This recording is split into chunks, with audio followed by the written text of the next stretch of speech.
Alaikum wa rahmatullahi ta'ala wa barkatu. Barkanku da zuwa tashar Mahaka TV. Idan yau kuka zo tashar Mahaka, ku danna mana subscribe sannan ku danna ƙararrawar sanarwa da inda mun ɗora sabon bidiyo za ku dinga samun sa kai tsaye. A yau za mu kawo muku a ci gaba da kawo muku magunguna da muke da ganyayyaki. A yau za mu kawo muku amfanin ganyen Filasco. Ma'ana Filasco, idan aka ce ma Filasco, wasu suna kiransa da sanamaki. Sanamaki dai ganye ne wanda yake matukar amfani wajen gyara dattin ciki da wanke ciki da sauransu, domin mafi yawanci mutane suna amfani da maganin ciwon wajen wankin ciki ko wajen maganin ciwon ciki, haka shi kuma sai ya sama wani ciwon cikin.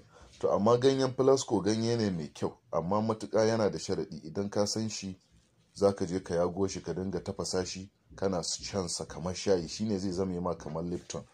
Yawwa. Sannan ba tare da ka sa masa siga ba, za ka dinga tafasa shi kana shan shi haka. Duk wanda yake fama da ciwon ciki, to idan ana masa haka, in Allah yadda Allah zai yaye masa wannan ciwon ciki da yardar Allah. Sannan ganyen Filasco ana amfani da shi wajen wankin dattin ciki da kuma wankin irin cikin ka yayi datti, ka ji irin kana tofar da yawu, ka ji kawai koyaushe kana yawan tofar da yawu, ka damu mutane da ƙazanta. Idan kana amfani da ganyen Filasco, ma'ana sanamaki, in Allah yadda za a samu afuwa da yardar Allah. Ganyen Filasco bai tsaya iya nan ba, ana amfani da ganyen Filasco wajen magungunan da duk suka shafi matsaloli da rikicewar ciki.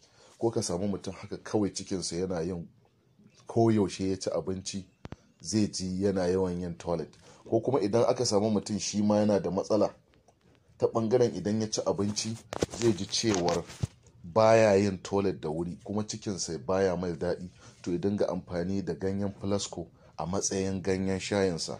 Insha Allahu idan yana yin wannan, yana shansa kamar da safe in ya tashi kafin ya ci komai, zai samu ya tafasa shi ya sha.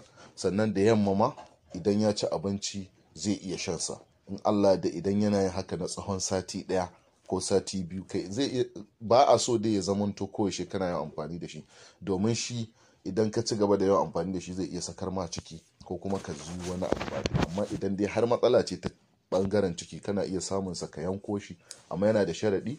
Duk ganyen da muke so mutum ya yago shi, ya kamata a ce ya san tsaftar gurin.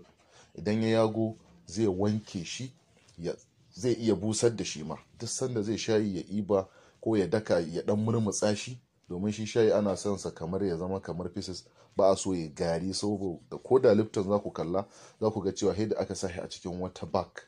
Yawwa, da aka sa a wata 'yan leda haka zai tafasu, ya baka iya wannan sinadarin ganyen shayin, ya kada ma ruwan shayin ya canja kala.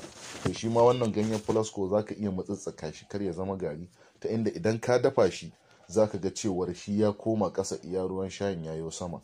To wannan sai ka dinga amfani da shi. A samu mai ciwon ciki ana bashi, da masu matsaloli na rikicewar ciki suna iya amfani da ganyen Filasco. In Allah yadda za a samu sauki da yardar Allah. Tashar Mahaka tashar ku ce. Idan ya kuka zo tashar Mahaka, abinda muke so ku danna mana subscribe sannan ku danna ƙararrawar sanarwa, ta inda idan mun ɗora sabon bidiyo a wannan tasha mai albarka za ku dinga samun sa kai tsaye. Mun gode.